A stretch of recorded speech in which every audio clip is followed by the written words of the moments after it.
আর একটা দোয়া শিখাই দেই, ইনশাআল্লাহ এই দোয়া করলে রিজিক তো বাড়বেই ইনশাআল্লাহ, আপনার যত ঋণ আছে ইনশাআল্লাহ আল্লাহ পাক শোধ করে দিবেন। আলী রাদিয়াল্লাহু আনহু বলেছেন, কোনো ব্যক্তির যদি পাহাড়ের সমানও ঋণ থাকে, এই দোয়া যদি আমল করে আল্লাহ পাক ওই ঋণও শোধ করে দিবেন ইনশাআল্লাহ। ঋণ কেমন জানেন? ওই যে এখন মানুষ ঋণ নিচ্ছে 1 কোটি টাকা ব্যাংক থেকে, 2 কোটি টাকা ব্যাংক থেকে, হ্যাঁ, কত বছর, 10 বছরের জন্য, 20 বছরের জন্য বাড়ি করছে, তাই না? তার ধারণা এমন যে সে মারা গেলে তার ঋণটা কেউ না কেউ শোধ করে দিবে, তাই তো?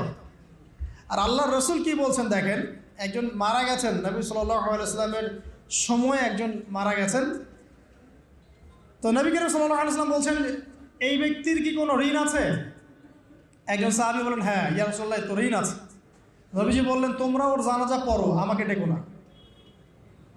তোমরা ওর জানাজা পড়ে নাও, আমি জানাজা পড়তে চাচ্ছি না।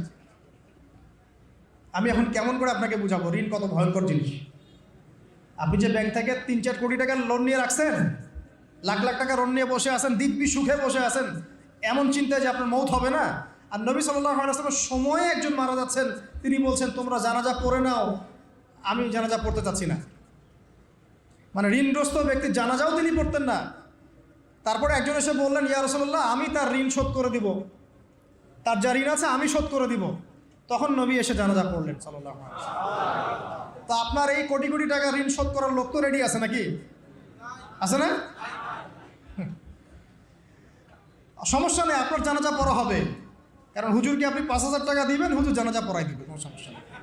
তারপরে আপনার মিলাদও হবে, আপনার একটা বড়সড় দোয়াও হবে ইনশাআল্লাহ।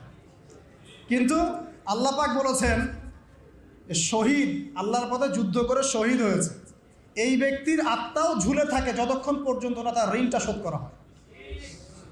এবার বলেন আমি কি বুঝাবো আপনাকে? আর কিছু বলতে হবে? তো এখন সেই দোয়া শিখাচ্ছি আপনাদেরকে, যে দোয়া শিখলে আপনারা ঋণ থেকে বাঁচবেন ইনশাআল্লাহ। কত দিবেন বলেন? আচ্ছা, হ্যাঁ, এই তো, শুকরিয়া। দোয়া করবেন যেন আল্লাহ পাকের দ্বীনটাকে আল্লাহর জমিনে প্রতিষ্ঠা করতে পারি।